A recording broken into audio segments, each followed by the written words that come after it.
So we are going to do an opening lines exercise, writing 6-word headlines. And so we want to see if you can practice using stakes and tension to set up the delivery of the unexpected. Okay? So whenever you're doing any writing, you want to think about the stakes and the tension. So please choose one of the following subjects for your 6-word headline. And here are some of the subjects you can choose from: overcoming an obstacle, dealing with an ethical dilemma, a passion, hobby, talent, an accomplishment, a social justice cause, an example of your activism. And here are some examples on the slide. So LGBTQ youth TikTok craze goes viral. Teen writer publishes CRT WAPO editorial, and WAPO stands for Washington Post. Climate activist leads Bronx community protest. Teen zines published by Dotdash Meredith. Houseless youth accepted into 5 Ivies. Okay, so some of the writing tips are to begin with a detail, strange or mundane. With your headline, you want to grab your reader with ultra specific nouns and verbs to entice them to read more. And if you've done one headline, go ahead and do another and try to do as many as you can. And they can be on the same subject or on a different subject. So let's take about 5 minutes and do that.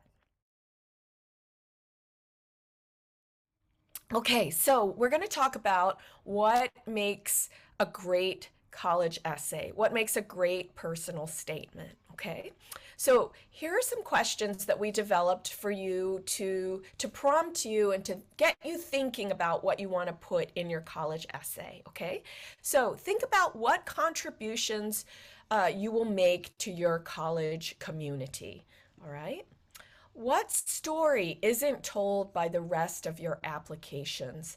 You've probably heard or been told by your guidance counselor that colleges look at you as a holistic person. They're looking at every aspect of you. You're not just your standardized test score if you choose to, submit your standardized test score. You are not just your GPA or grades. Grades only tell one portion of your ability. They don't necessarily capture creativity. They don't capture how well you do on the sports field, or if you're a dancer, how well you dance, or how high you can kick, or how many times you can pirouette. So, the essays are an opportunity for you to share context about yourself and experiences about yourself that the admissions committee wouldn't otherwise know. All right, so think about how and why you're memorable. Um, Maybe you are a comedian and you're really good at writing jokes, and that's not captured by your grades, and that's not captured by standardized test score. Your teacher recommendations may or may not mention that. So, if you're great at writing jokes or you're great at comedy, the essay is a great part to share that. So when you leave your community, school, or family, what hole will you leave? All right, that could be the subject of your college application essay. You want to think about how your point of view is fresh, unique, and original. All right. When you're writing about a big topic such as Roe v. Wade or COVID-19 or Black Lives Matter or climate change, you want to focus on your specific point of view, specific details and experiences.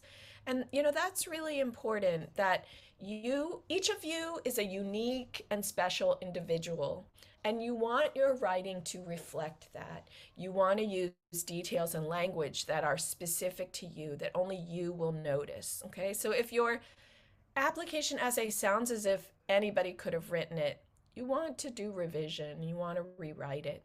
You don't want to sound like all the kids in your class. I tell my college students, if I fell down the stairs and the essays went everywhere and your names weren't on the essays, I want to be able to tell whose piece I'm reading based on the writing. Okay? All right, let's go to the next slide. Okay, so we have up here on the next group of slides the common application essay questions. And you need to write a minimum of 250 words, and the maximum word limit is 650 words. Okay, so you have between 250 and 650 words, and you have to answer one of these 7 prompts. So I'll read through the prompts. The first prompt is: some students have a background, identity, or talent that is so meaningful they believe their application would be incomplete without it. If this sounds like you, please share your story. The second prompt is: the lessons we take from obstacles we encounter can be fundamental to later success. Recount a time when you faced a challenge, setback, or failure. How did it affect you, and what did you learn from the experience? All right, let's go to the next slide. Okay, the third prompt is: reflect on a time when you questioned or challenged a belief or idea. What prompted your thinking? What was the outcome? The fourth prompt is: describe a problem you've solved or a problem you'd like to solve. It can be an intellectual challenge, a research query, an ethical dilemma. Anything that is of personal importance, no matter the scale. Explain its significance to you and what steps you took or could be taken to identify a solution. And let's move to the next slide. So the fifth prompt is: discuss an accomplishment, event, or realization that sparked a period of personal growth and a new understanding of yourself or others. The sixth prompt is: describe a topic, idea, or concept you find so engaging that it makes you lose track of time. Why does it captivate you?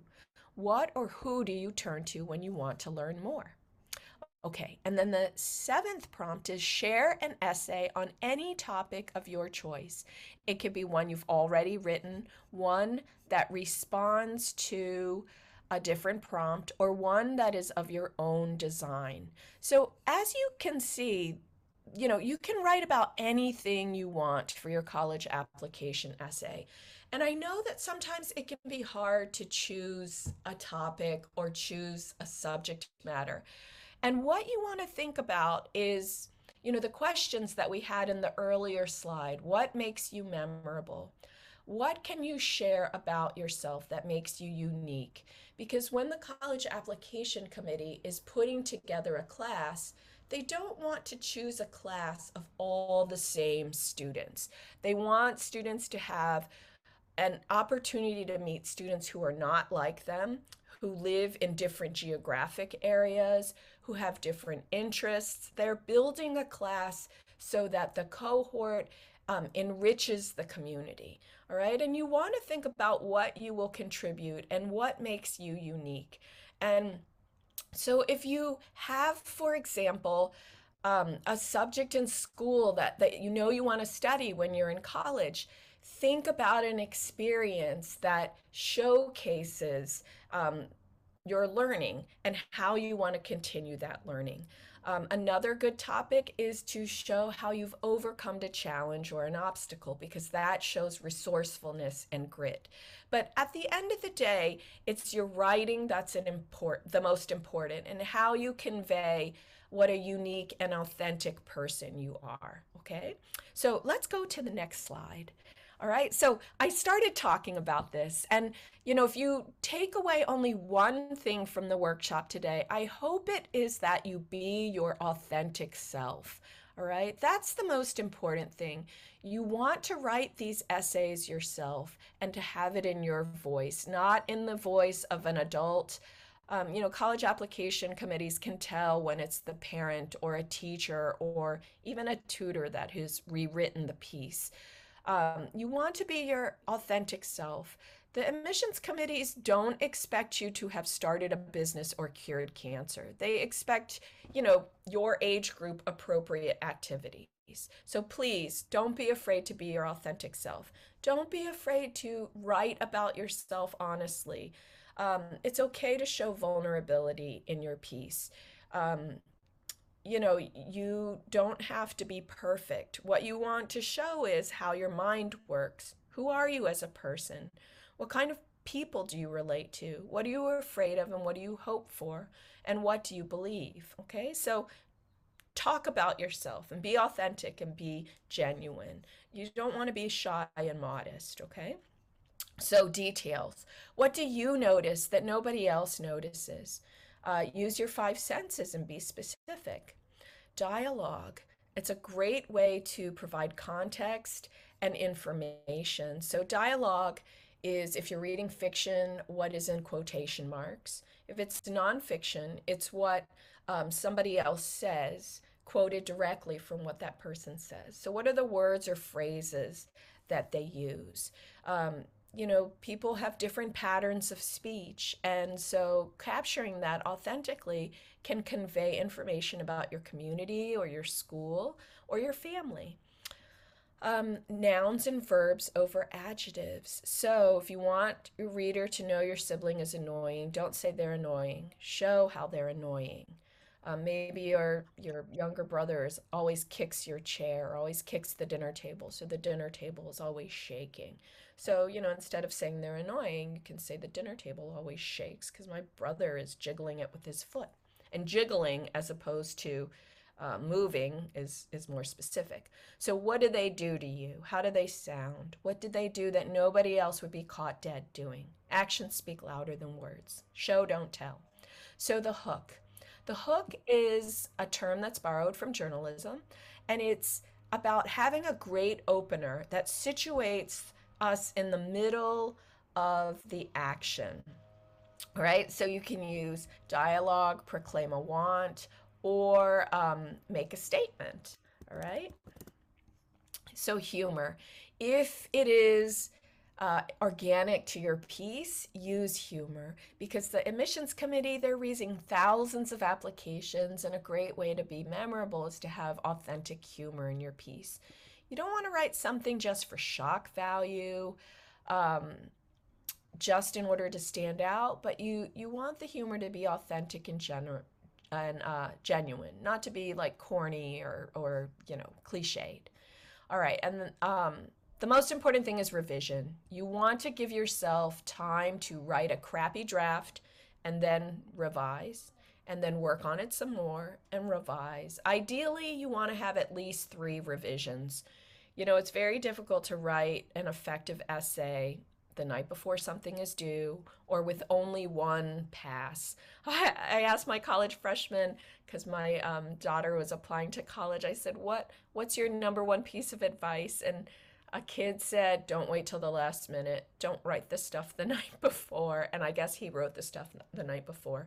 But you do need time to process your ideas and think. So, please give yourself time, at least 3 weeks. Early decision applications aren't due until probably end of November. If you're applying to CUNYs, I think it's November 16th. But if you're applying to private colleges and even state schools, it's probably December. So you do have time to write an effective essay. Okay, so this is a former Girls Right Now mentee. Katie is now a new school undergrad and scholarship recipient, and I love, love, love her essay. Okay, so I will read the essay for you. You're welcome to read out loud, or not read out loud, I'm sorry. You're welcome to follow along.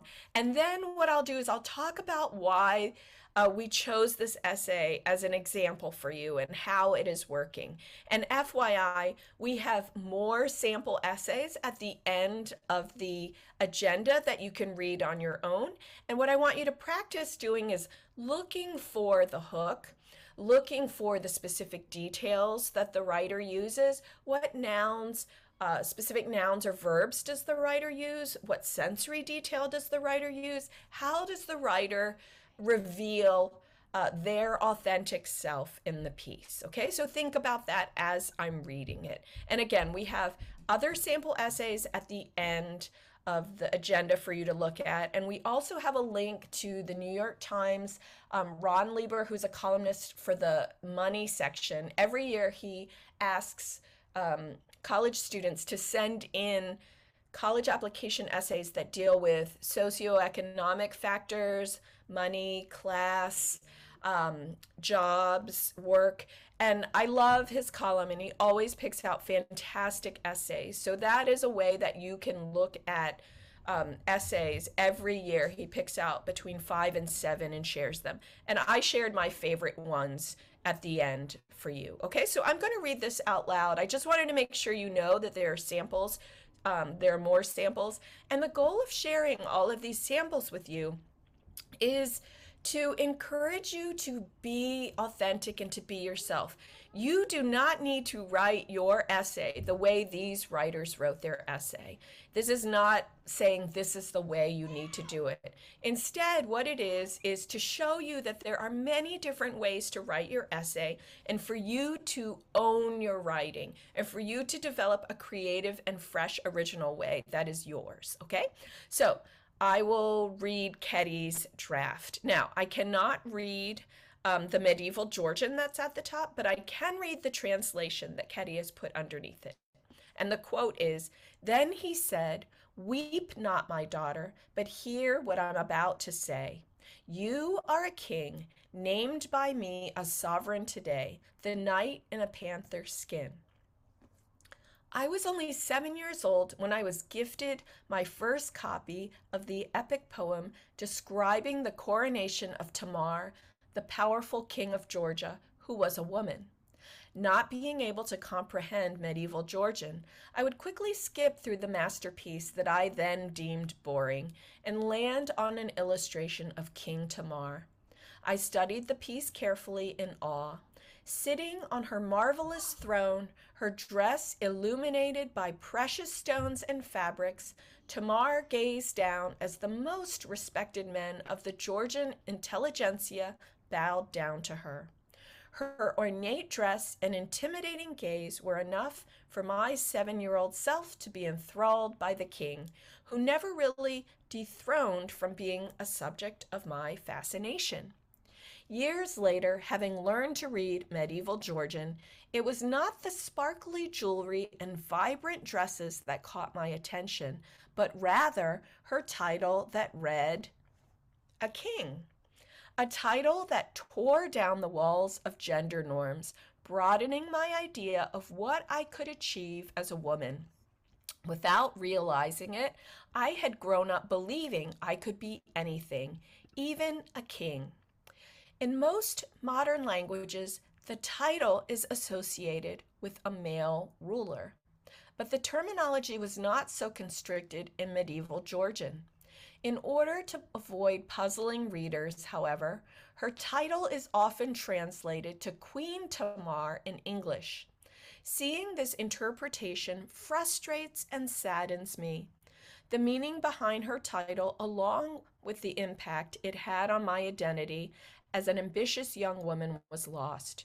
Its purpose was to signify the excellence of her reign, not only among female monarchs, but also monarchs in general. I mulled over the pitfalls of adapting cultural references into a different language. Who decides what a text means, and how much can be lost in translation? During March of this year, deep into the hole of boredom and monotony from weeks in quarantine, I revisited books that I used to enjoy when I was younger. Particularly sensitive to nostalgia, considering I was deprived of any experience that required stepping out of my apartment, rereading the Odyssey brought up the same questions that bothered me when I first read the book. Stephen King describes the writer-reader relationship as telepathy. "We're having a meeting of the minds," he wrote in his memoir On Writing. For this reason, I have always prided myself on being a sensitive reader. I admired the bittersweet intimacy between the writer and her audience, with the text providing a bridge, creating a silent conversation from one mind to another. Upon contemplation, I realized I hadn't experienced this intimacy when reading some of the ancient texts that held the most importance to me. I wasn't metaphorically present to Homer's telling of the adventures of Odysseus and Achilles, nor was I connected to Plato as he recited the wisdom shared in the symposium. Instead, by reading the translator's interpretation of the works, I was seeing them through a filter. I decided that learning to read ancient Greek would be an advantageous use of my time. By the end of the year, the months of struggling to grasp the concept of declensions paid off, as I am now able to translate the myths I so deeply admire. I have come to appreciate translation as a form of art itself, as it is the great conjunction of all that is important to understand a certain culture. The convoluted sentence structure of ancient Greek that once seemed chaotic turned out to be my favorite, yet the most challenging part to interpret.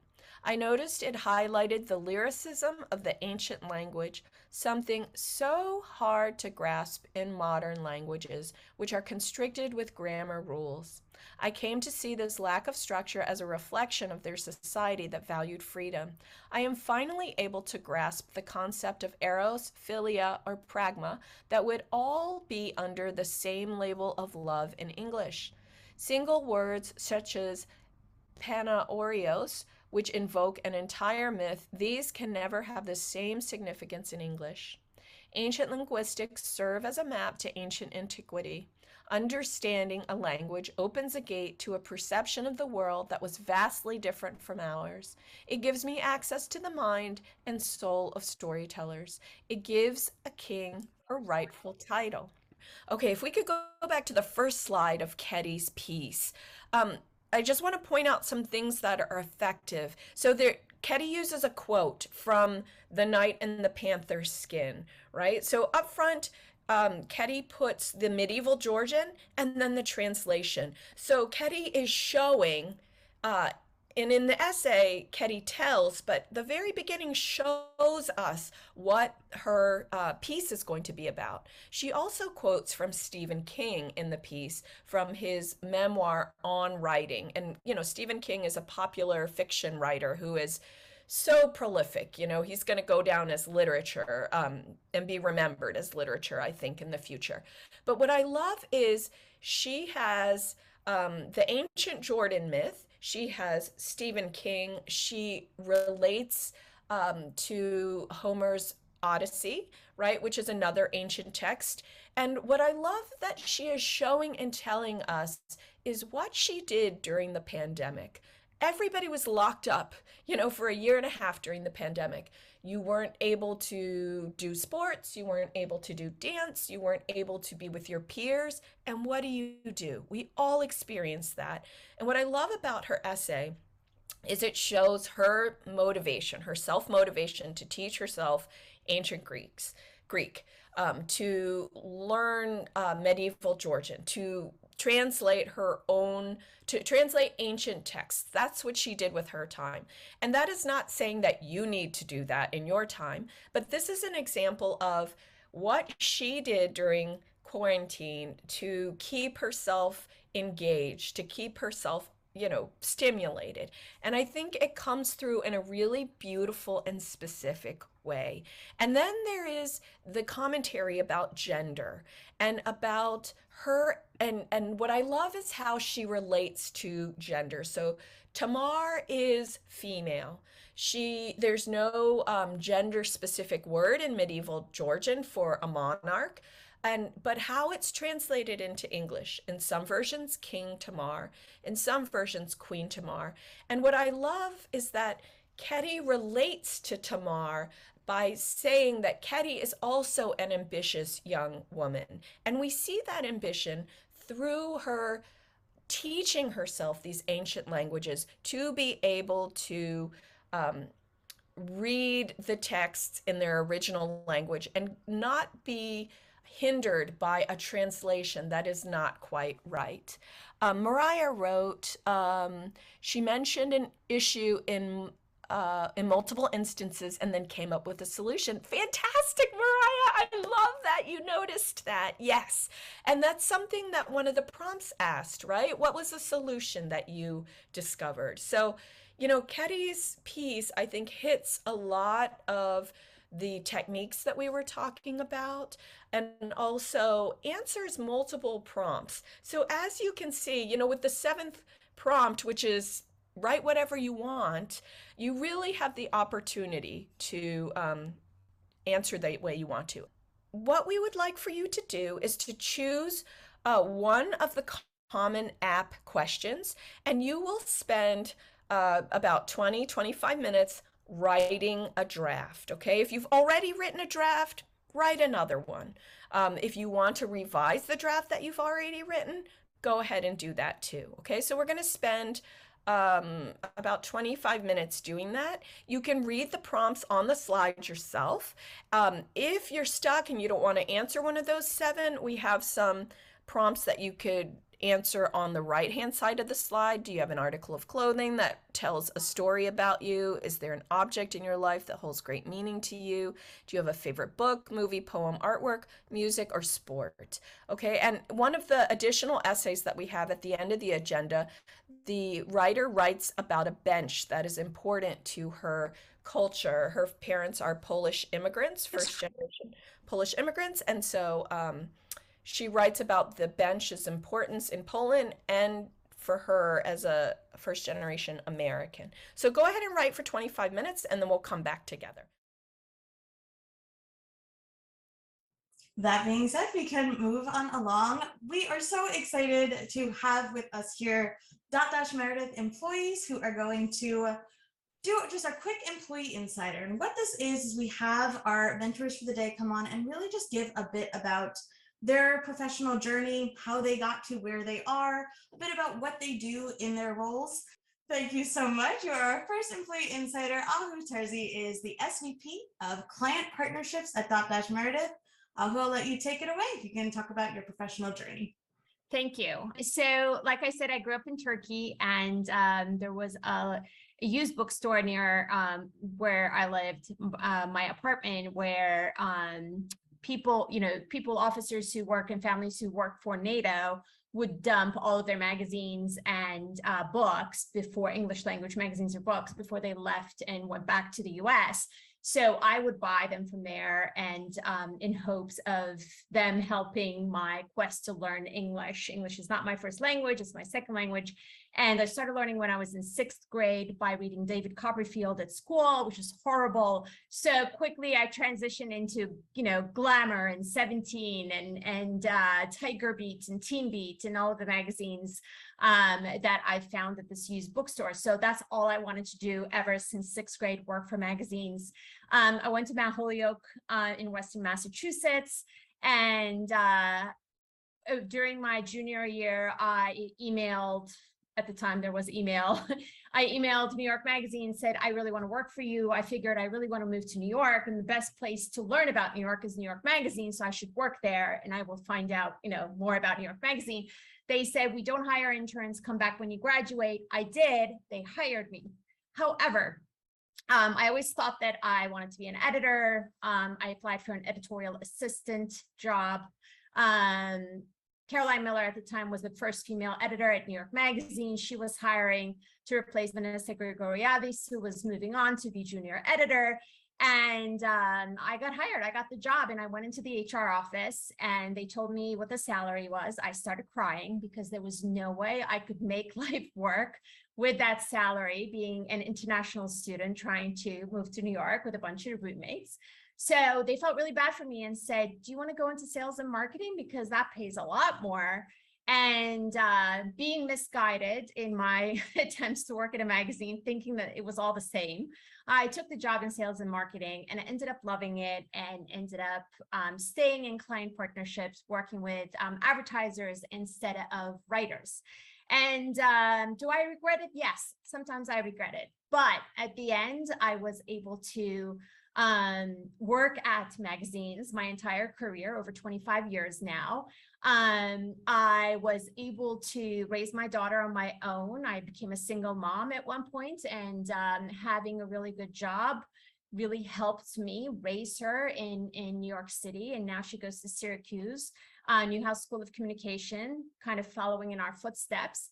And I also got to do what I've always wanted, which was to be in a cerebral environment where I got to do something different every day. And that's exactly what I do. I do something different every day. It's always exciting. I get to meet new people. I get to to share my experiences, both my personal experiences and my career experiences. And that's what I like about working at Meredith, Dotdash Meredith.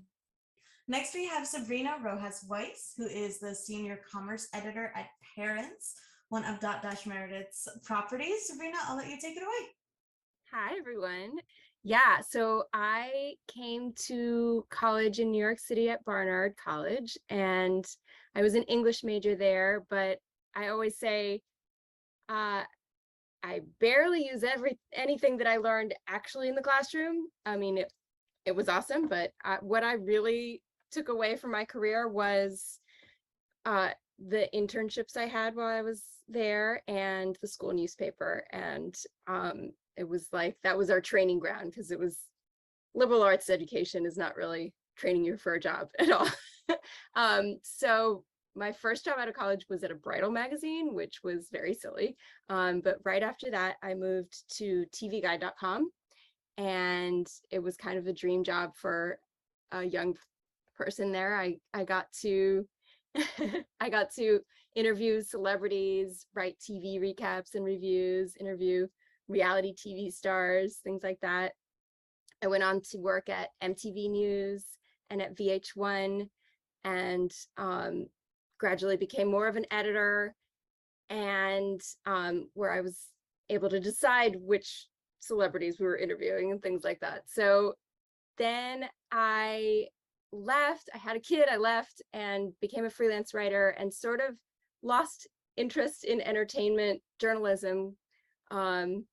It's a very competitive industry. It's very fun, but you have to really be obsessed with celebrities and TV. And if you stop being obsessed with it, it gets a little harder and less rewarding. So I actually did more lifestyle and parenting as I have a kid. And now what I do is commerce, which is a really fun field that didn't used to exist, which is I write shopping articles, I edit shopping articles. A lot of it's what to buy for your kid. I do a lot of toy reviews, clothing, shoes, things like that.